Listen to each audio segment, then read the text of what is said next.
Hi everyone, it's Lynnea for Scrapping for Less, and today we are revealing the Flavor of the Month card kit for August. This month's theme is exotic animals.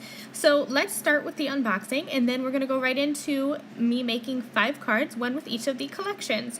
So collection 1 is called Always Changing. And we're going to start off with the One in a Chameleon stamp set by Lawn Fawn. There's a sequin mix by Scrapping for Less, 18 inches of a dark brown cord by Doris. There's these 2 cute little flags also by Doris. And then the papers are from the Always Changing paper pad by Scrapping for Less. The colors in here really lend themselves to masculine cards, which is so fabulous because I feel like we all kind of struggle with masculine cards. And this color scheme with the browns, the orange, the turquoise is really nice. I love the patterns in here too, and of course they are double-sided. And as I just finished flipping up through here, I just want to say how much I love that Scrapping for Less is doing their own pattern papers. They've been doing it for a couple months now. It's fabulous. So that is collection 1. Collection 2 is Slowly and Slothy. Sloths are all the rage right now, and these cute little sloths are adorable. So the stamp set is by Sunny Studio, and it's called Thanks a Sloth. There's a leaf die by Doris, green rhinestones by Doris, and then the sequins are by Scrapping for Less. And I love that it is like a cream-based sequin with those larger bluish purple. So pretty. And these papers, these are the Slowly and Slothy papers by Scrapping for Less. So cute. Check out that first one with those sloths like hanging around on the little branches. I love this one too. So super cute. And then the back sides, this floral I'm definitely going to use today because it's gorgeous. And I love the stripes and the polka dots. I love that the reverse of these papers are more like your basic patterns, and then the front are the cutesy patterns. So that's collection 2 in this kit. Collection 3 is called In the Desert, and it is meerkats themed. So super cute. This stamp set is from Newton's Nook Designs, and it's the meerkat stamp. We have some gold brads, which I'm going to be honest, I don't really use brads on my cards anymore, but I do use them when I'm doing like reveal wheel cards or spinner cards. And so those would be fabulous for those kinds of interactive cards like that. There is this 18 inches of twine with a flower on it by Doris. So pretty. A mustard colored doily also by Doris. And then these gorgeous sequins by Scrapping for Less. The patterns in the desert paper kind of remind me of like tribal patterns. I think they're so stunningly gorgeous. I love this little like arrow-ish one. These triangles on the reverse side here, so awesome. And I love that these are masculine colored too. And in fact, my last card is going to be great for a guy card. So moving on to collection 4. This one is my favorite collection in any of the Scrapping for Less kits that I've worked with. The papers are absolutely stunning. So collection 4 is called Bird Talk, and the Bird Talk stamp set is by Scrapping for Less. I'm not sure if these are like little parrots. I'm not good with animals, but they are so pretty, and I loved coloring them. These flowers I by Doris, and they're like those thick fabric flowers. So sturdy and awesome. The sequins are by Scrapping for Less, and then there are these 2 tags by Doris. I tried to show you in the light here, but they are gold foil dotted at the bottom. Okay, so here are the Bird Talk papers. And just a reminder that Scrapping for Less does have paper packs of these. Like you get a little sample, one of each of the patterns, but you can buy additional papers on the Scrapping for Less site. And you guys, I am going to buy 1 million more packs of this paper because it is so pretty. Look at these patterns, and I love that it's a flat pattern, but doesn't it look like there's like gold specks on most of these papers like this one? Doesn't it just look like there's sequins sitting on the paper? So, so pretty. Okay, so next up you're going to get 4 white envelopes, and then you're going to get cardstock. And this month there are gold and silver glitter papers, and these are actually adhesive backed papers. I didn't take advantage of that fact that they are adhesive backed in my cards today, but there's a lot of things you can do. You don't really need glue, you can just peel off the backing. Then there are blue raspberry papers, limeade, chocolate, snow cone, 2 sheets of Neenah 110-pound smooth solar white. Now this little extra pack of goodies is included if you get the banana split level kit. So you are going to get a Ranger Distress mini ink cube. I got Gathered Twigs, but you could get any color. There's a Go Wild Word die by Scrapping for Less, the Exotic Sentiment stamp set by Scrapping for Less, and alphabet stickers by Doris. So let's jump right into making a card. I'm going to be using Sketch 2, which is the one you saw on the right there with the oval in the middle of the rectangles. And when I saw this, of course I thought of a gatefold. Anytime I see 2 rectangles going down lengthwise the card, I always think of a gatefold card. So I have a piece of cardstock. It's 8.5 inches long by 5.5 inches tall. And I scored at 2 1/8 inches from each side. And then I'm just folding the flaps in towards the center so they meet in the middle. And that's going to form the base of my gatefold card. So I followed, this sketch actually has all of the measurements right on it.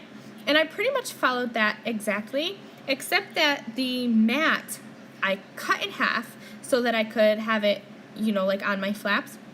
And when I cut it in half, I ended up needing to trim a little bit off the length of each side.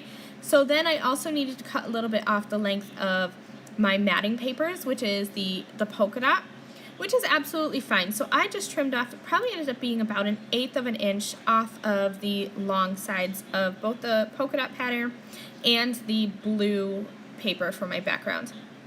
I die cut some stitched ovals, and this is going to be the center of my gatefold card. So you want your card to be able to open. So only add adhesive on your focal image here, like this is going to be my oval. Only add adhesive onto one side. I usually choose to add it to the left side, but you could do just the right as long as you're only adding adhesive to one side. That way your card will still be able to open. If you add adhesive all over that oval, you're going to be gluing your card shut. So I took the One in a Chameleon stamp set from Lawn Fawn, and I'm just going to be coloring it up with my watercolor markers. I haven't used these markers in quite a while. I've been kind of attached to my alcohol markers, but today I just really wanted to do some watercoloring. So I stamped out the chameleon and some of the little twigs and the leaves, and I'm just going to color them up with my watercolor markers really easily. I stamped on watercolor paper. I add some color where I think it should be darkest, and then I use my water brush just to pull out that color. Super easy and simple and quick, and I forgot how much I love my Staedtler watercolor markers. Then I cut all of them out, and I'm just going to add them onto the front of my card. So I also stamped a sentiment on a sentiment strip, and I added little banner edges with my scissors by cutting up the middle and then from the edge towards the center. I added these onto little foam squares, and then I am adding some liquid adhesive to the back of the foam. That way I can kind of move and wiggle my little pieces around. Like here for my sentiment, I'm going to add it where I think it should be, and then I'll come in with my T-square ruler and just kind of nudge it around. And since I have the liquid adhesive on the back of those foam squares, I have the dimension from the foam, but the liquid adhesive gives me that ability to wiggle things around and get them just the way I want. So once I finally figure out where I want this little chameleon to go, this card will be finished. And I'm going to show you here in a minute how this opens up. And you could definitely decorate the insides of your cards. I usually don't. I leave them blank. That way I can write as much or as little of a sentiment on the inside as I want. But you could definitely add like leftover strips of pattern paper or something to the inside. And here I wanted to show you, I used those little flags. I colored a whole bunch of chameleons, and I thought these would be super cute as like cupcake toppers for a party or something. So just a little idea for you. Okay, so let's move on to collection 2, and I am going to be using sketch number 1 for this. I'm kind of tweaking this a little bit. I think I kind of tweaked most of the sketches to kind of fit what I wanted. And so you're going to see here in just a little bit, I'm going to make a shaker card. I haven't made a shaker card in quite a while, and I just felt the urge to make a shaker card. So I'm starting here. I stamped out the little sloth from the Sunny Studio stamp set in Collection 2. And I'm using my alcohol markers to color him in. Really simple shading. I usually start with my dark and blend out to my light. Occasionally I will color the whole image with my lightest and then go in with my mid-tone or my dark and then color out with my lightest. Really easy blending. So to create my shaker, I die cut a square frame, and I'm going to be adding some strong double-sided adhesive around the edges of that frame. This is going to hold my acetate. So once I get that tape on there, I'm just using my bone folder to really press that in and make sure that it is firmly adhered before I start removing the backing. And I did still have, I always have trouble removing the backing. Who knows why, but I do. Once I get all of that removed, I'm just going to take a piece of acetate and lay that right over the back. And then again, I will use my bone folder and really press and burnish that in to make sure that's going to hold. And then I'll use my scissors and just trim around the excess where the acetate is overhanging. I'll just get rid of that. I actually triple layered my foam tape this time. Usually when I do a shaker, I do a double layer, and I always end up kicking myself later because the sequins and little bits inside don't move the way I want to. So I did a double layer like I normally would, and then I just folded my foam tape over again to create 3 layers of foam tape, and I was so happy with the results of using the 3 layers here. I did the 3 layers of foam tape, and then I trimmed up that foam tape so I could have narrow little pieces of the tape going around my square frame. Now I have my powder tool, and I am just coating the inside of that foam tape with powder, and this just helps it so the sequins don't stick to any of the little bits of adhesive that might be showing. I dumped in all of the sequins from Collection 2, and as I sat there, I thought it just wasn't enough. So I ended up actually grabbing the sequins from Collection 3, dumping them all in, and then I looked at it and I was like, oh crap, that's too much. So I used my fingers and took some out. Once I finally got the right amount in there, I'm going to be using some of that gold glitter paper to be the backer for my shaker. And when I do that, I cut a piece of the backing paper, whatever it may be, in this case the gold glitter paper, to be larger than what I need. That way I don't have to worry about lining it up perfectly. I can just have my shaker laying face down on my work surface and just slap that backer on. So you're going to see when I come in here, the backer is probably like maybe 1/4 of an inch on each side bigger than what I need. I'm just going to set that aside for a little bit with something heavy. I'll use my acrylic blocks or my cell phone or something and let it dry. Once it dries, I go around with my scissors and just trim away the excess so that you can't tell that I ever had a piece that was too big. I use like a little scallop die to stamp my sentiment, and then I'm just going to position that behind the little square so that it's kind of peeking out. I will show you the card in just a minute. I'm sorry my head keeps getting in the way. I like to get right over top of my cards to make sure that everything is straight. And again, I will use my T-square ruler just to make sure. I added my little sloth right on the top of my shaker, and that card is done. So fun. Moving on to Collection 3, I'm going to be using Sketch 2. That is the one on the left. And again, I did tweak this one just a little bit. So I know that the theme for this kit is exotic animals, but I was really drawn towards this twine with the flower on it. And originally I was going to try to incorporate the meerkat from this collection, but it just didn't work. The meerkat wasn't sized the way I would want it to be next to the flower. The meerkat looked dwarfed and the flower looked huge. So in the end, I omitted the meerkat, and I'm going to be using that on a card later on in this video. So I have a piece of pattern paper here, and it is 3 inches wide. And then I cut a piece of the brown cardstock from the kit to 1/4 inch wide, and I glued that onto the edge to have that be just a finishing edge. I want to use my doily on the left side, and then I want this flower and twine to be kind of wrapping around the card. And originally I thought maybe I just wanted it wrapped around the pattern paper, but I thought it looked better wrapped around the whole card. So I grabbed a second piece of white cardstock. That way I don't have to bulk up the inside of my actual card with the twine. I'm going to create on this white piece of cardstock, and then I will end up gluing that whole thing onto my card base. So I've temporarily adhered that doily to where I want it to be, and I've trimmed off the excess, and then I will just go around with some glue. And I actually did end up taking that piece that I cut off that was overhanging the left side of my card, and I glued that on top of the doily, so I have like a double layer of the doily there. And I do want to mention, be careful when using glue for your doily, because it's thin, and if you use a heavy amount of glue, it's going to show through. So I just used tiny little bitty dots of my liquid glue, and I didn't have any problems at all.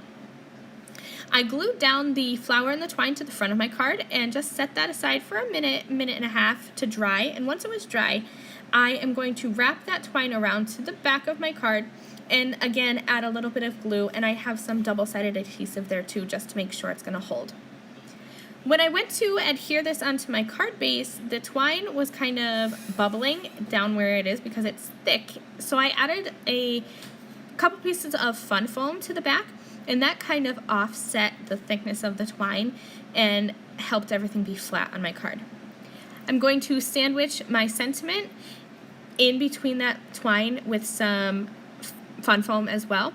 I'll use my T-square ruler just to make sure it's straight, and that is going to finish off this card. Again, not really exotic animals, but I thought it was a super pretty card anyway. For collection 4, I'm going to be using sketch for that one on the right, and this is the Bird Talk stamp set from Scrapping for Less. This little bird, you know, I think he's a parrot, I'm not really sure, but he was so like regal, I guess, so I wanted to use like a royal blue, and besides that would match the pattern papers. So I'm going back to my Staedtler felt tipped watercolor markers, again just adding some color around the edges where I wanted there to be some shading, and then I'm using my water brush just to pull out the color. So this sketch has done pretty much all the work for me. It has all the measurements and everything right there, so all I did was just trim down some pattern papers, and these papers are so gorgeous, and I decided to matte all of them with the gold glitter cardstock just to bring out those little flecks of the like faux glitter that are there. You'll see that in a minute, and I do apologize, I forgot to zoom my camera back out after coloring the bird. I'll fix that in just a second here after I get these pieces of paper glued down. Again, just using liquid adhesive.